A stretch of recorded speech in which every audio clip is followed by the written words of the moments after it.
Hi friends, this is Hari. Cinema பேஸ் அப்டேட்டில் அடுத்தது ஒரு சூப்பர்பான ஒரு அப்டேட்ஸோடு வந்திருக்குங்க. பாக்ஸ் ஆஃபீஸில் பட்டைய கிளப்பினருக்கு கூலி திரைப்படம் இன்று ஈவினிங் ஷோ, இன்று நைட் ஷோலாம் நீங்கள் வந்து புக் மை ஷோவில் இப்போ போய் பார்த்தாலே உங்களுக்கு தெரியும். எல்லாமே வந்து ஒரு 70% மேலே வந்து ஆக்குபென்சி வந்து இப்போ ஃபுல்ஃபில் ஆகிருக்கு. ஸோ குறிப்பாக சென்னை, கோயம்புத்தூர், மதுரை, திருச்சி, ஸோ இந்தமாரி முக்கியமான நகரங்கள்லாம் பார்த்தீங்கன்னாக்கா நிறையா காட்சிகள் வந்து 90% புக்கிங்ஸ்லாம் ஆகிருக்கு. ஸோ 3வது வாரத்தில் இப்போ கூலி திரைப்படம் அடியெடுத்து வச்சு அங்கேயும் பார்த்தீங்கன்னாக்கா சக்ஸஸ்ஃபுல்லாக படம் ஓடின்னு இருக்குது அப்படி தான் சொல்லுவேன் நான். ஸோ நீங்கள் அக்ராஸ் தமிழ்நாடு எடுத்து பாருங்கள், பல இடங்கள் வந்து நல்லாவே புக்கிங்ஸ் ஆகின்னு இருக்குது அப்படின்னு தான் நான் சொல்லணும். எல்லாமே வந்து சிறப்பாக தான் இருக்குது.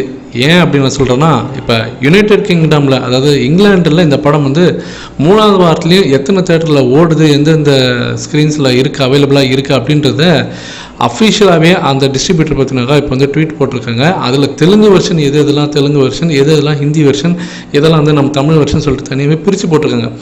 ஸோ ஓவர்சீஸில் 3வது வாரத்தில் ஒரு படம் பார்த்தீங்கன்னாக்கா இவ்வளோ ஸ்க்ரீன்ஸ் வந்து ரீட்டைன் பண்ணுறதுன்றதே ஒரு பெரிய சாதனை அப்படின்னு தான் சொல்லணும். ஆனால் அதை விட ஒரு பெரிய சாதனை நார்த் அமெரிக்காவில் தலைவர் சிறப்பாக பண்ணியிருக்கார். கூலி திரைப்படத்தோடைய வசூல் அங்கே $6.9 மில்லியன் மேலே போயிருக்கு. இது எந்த அளவுக்கு பெருசு அப்படின்னு நம்ம சொல்லலாம்னாக்கா, இது வரைக்கும் கமலஹாசனுடைய படங்கள் அனைத்து படங்களும் நீங்கள் எடுத்து பார்த்தீங்கன்னாக்கா எல்லா படத்தையும் சேர்த்தா கூட $6.8 மில்லியன் மேலே வராது.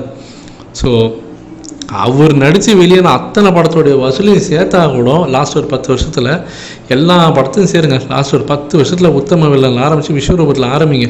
லாஸ்ட் ஒரு 10 படத்தையும் நீங்கள் சேர்த்தா கூட இந்த படத்துக்கு ஒரு படத்துக்கு ஈடு இணையாகாது. ஸோ கமலஹாசனுடைய ஒட்டுமொத்த வசூலை பார்த்தீங்கன்னா $6.8 மில்லியன் தாருனில் அமெரிக்காவில் தலைவர் கூலி படத்தில் மட்டுமே அதை தொட்டிருக்காருன்னா எந்த அளவுக்கு ஒரு மேசிவான ரெக்கார்டு பண்ணியிருக்காருன்றது உங்களுக்கு புரியுதா ஃப்ரெண்ட்ஸ்?